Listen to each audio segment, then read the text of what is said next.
बता दूं कि मैं भूल गया भाई, अभी हार्डली और स्कैर्सली को भैया पेंडिंग में रहने दो सर। जब भी नो सूनर का जब आप यूज करें, अब आपको यहाँ पर दूसरा कॉन्सेप्ट समझना है। जो दो सेंटेंसेस को जोड़े उस वर्ड को हम कंजक्शन बोलते हैं। सेंटेंस में थोड़ा सा मिस्टेक हो गया, इन दोनों सेंटेंस को कनेक्ट करना है।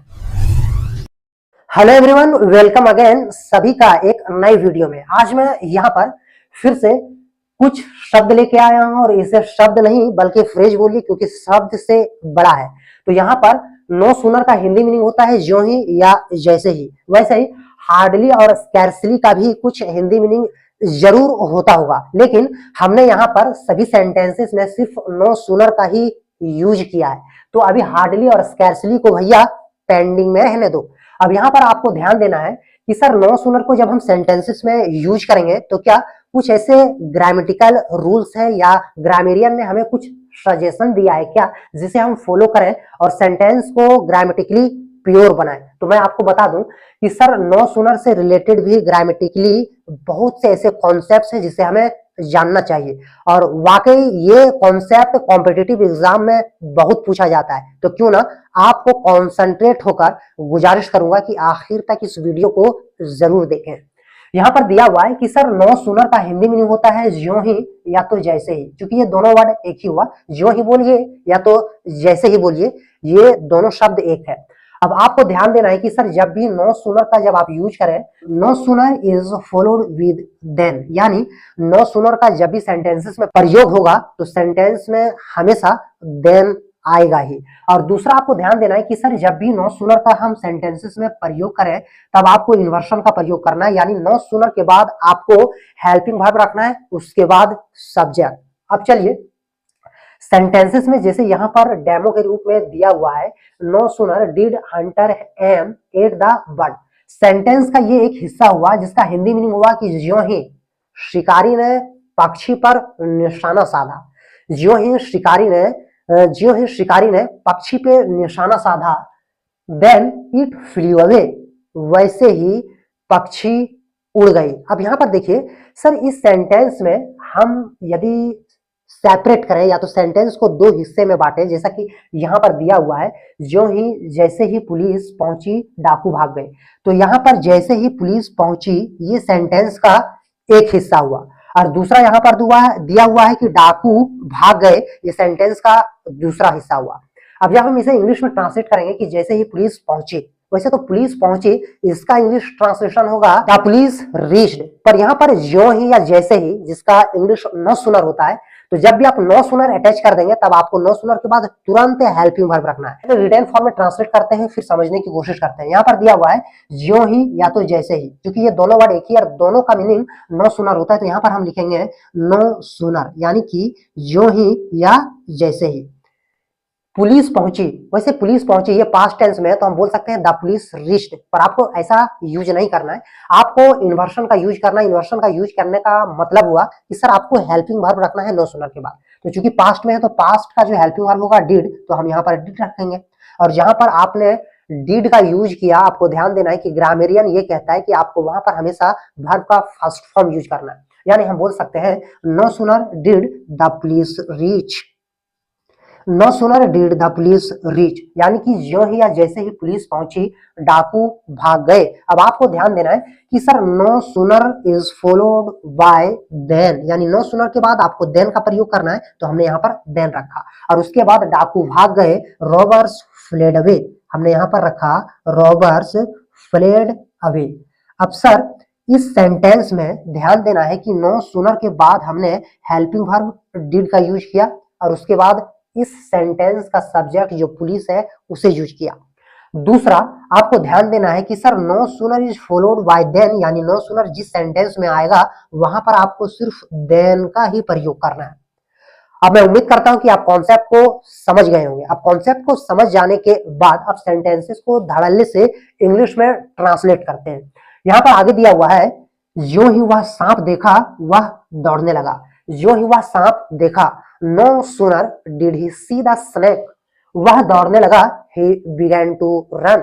यहाँ पर हम लिखेंगे no sooner did he see the snake, no sooner did he see the snake, no sooner did he see the snake, वह दौड़ने लगी, पर आपको यहाँ पर देन यूज करना है और उसके बाद लिखना है कि वह दौड़ने लगा। ही बिगेन टू रन, जो ही वह सांप देखा वह दौड़ने लगी। No sooner did he see the snake then he began to run. अब आपको यहाँ पर दूसरा कॉन्सेप्ट समझना है कि सर ये सेंटेंस में यदि दो पार्ट्स है यानी दो हिस्सा है, तो हमने ग्रामर में पढ़ा है कि जो वर्ड्स को जोड़े, जो फ्रेजेस को जोड़े, या तो जो दो सेंटेंसेस को जोड़े उस वर्ड को हम कंजक्शन बोलते हैं। तो यहाँ पर ये देन कंजक्शन का फंक्शन कर रहा है, यहाँ पर देन कंजक्शन का काम कर रहा है, इसीलिए इस सेंटेंस को और इस सेंटेंस को जोड़ दिया। चलिए अब यहां पर देखते हैं नेक्स्ट सेंटेंस को। यहां पर नेक्स्ट सेंटेंस दिया हुआ है जैसे ही, या तो आप ये बोलिए कि ज्यों ही, जैसे ही मैं उठा मुझे दर्द महसूस हुआ। No sooner did I get up, यानी कि जैसे ही मैं उठा, no sooner did I get up, मुझे दर्द महसूस हुआ, देन आई फेल्ट पेन, यानी हम लिखेंगे no sooner did I get up, no sooner did I get up, उसके बाद आपको यूज करना है देन, जैसा कि कॉन्सेप्ट या तो ग्रामर कहता है कि सर जहां पर नो सूनर आएगा, no sooner is followed with then, यानी नो सूनर के बाद आपको देन का यूज करना है। No sooner did I get up then I felt pain, यानी कि मुझे दर्द महसूस हुआ। अब आपको सर ध्यान देना है कि सेंटेंस का एक हिस्सा ये हुआ कि no sooner did I get up, यानी कि ज्यों ही मैं उठा, सेंटेंस का एक हिस्सा हुआ। दूसरा मुझे दर्द महसूस हुआ, यानी कि आई फेल्ट पेन, ये दूसरा हिस्सा हुआ सेंटेंस का। और इन दोनों सेंटेंस के जोड़ने वाले वर्ड को हम कंजक्शन कहते हैं अकॉर्डिंग टू ग्रामेरियन। आगे दिया हुआ है ज्यों ही घंटी बजी शिक्षक वर्ग में आ गए, ज्यों ही घंटी बजी, no sooner did the bell ring, no sooner did the bell ring, शिक्षक वर्ग में आ गए, then the teacher came in the class, यहां पर हम लिखेंगे जो ही घंटी बजी, no sooner did the bell ring, no sooner did the bell ring, और उसके बाद आपको यूज करना है देन। मैं बार बार रिपीट कर रहा हूं कि सर नो सुनर के बाद आपको देन का ही यूज करना है। No sooner did the bell ring then शिक्षक वर्ग में आ गए, the teacher came in the class, जो ही घंटी बजी शिक्षक वर्ग में आ गए। No sooner did the bell ring then the teacher came in the class. अब आपको ध्यान देना है कि सर ये हिंदी सेंटेंस में भी सेंटेंस का दो भाग है, ज्यों ही घंटी बजी यानी कि एक हिस्सा हुआ, शिक्षक वर्ग में आ गए सेंटेंस का दूसरा हिस्सा हुआ, और इन दोनों सेंटेंस के जोड़ने वाले इस वर्ड देन को हम कंजक्शन नाम देंगे। आगे देखिए, आगे यहां पर दिया हुआ है रोशनी जैसे ही घर पहुंची उसका फोन बजने लगा। तो सर रोशनी जैसे ही घर पहुंची सेंटेंस का पहला हिस्सा हुआ, दूसरा उसका फोन बजने लगा, ये सेंटेंस का दूसरा हिस्सा हुआ। अब यहां पर आपको ध्यान देना है कि रोशनी जैसे ही घर पहुंची, तो आप क्या कहोगे, no sooner did Roshni reach home, no sooner did Roshni reach home, उसका फोन बजने लगा। अब यहां पर देन अटैच कर लेना है, then her phone began to ring, यानी हम बोल सकते हैं no sooner did Roshni reach home, यहां पर हम लिखेंगे no sooner did Roshni reach home, her phone began to ring, Roshni जैसे ही घर पहुंची उसका फोन बजने लगा। No sooner did Roshni reach home, her phone began to ring. अब यहाँ पर देखिए इस सेंटेंस में थोड़ा सा मिस्टेक हो गया। मिस्टेक क्या है कि sir no sooner did Roshni reach home, her phone began to ring, sentence का एक ये हिस्सा हुआ और सेंटेंस का एक ये हिस्सा हुआ, पर दो सेंटेंस के जोड़ने वाले कंजक्शन कहाँ सर टूर में गया है क्या? तो मैं आपको बता दूं कि मैं भूल गया भाई, यहाँ पर आपको देन अटैच करना था, यानी यहाँ पर आपको देन लगाना है और उसके बाद इन दोनों सेंटेंस को यूज करना है, और नो सुनर के बाद हमेशा कंजक्शन देन का ही यूज करके इन दोनों सेंटेंस को कनेक्ट करना है।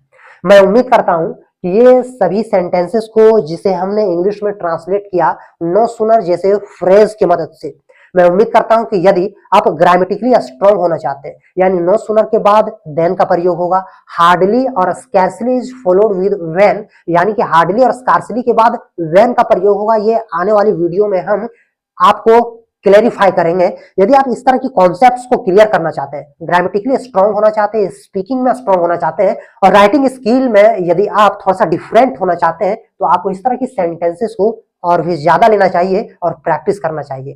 Thank you.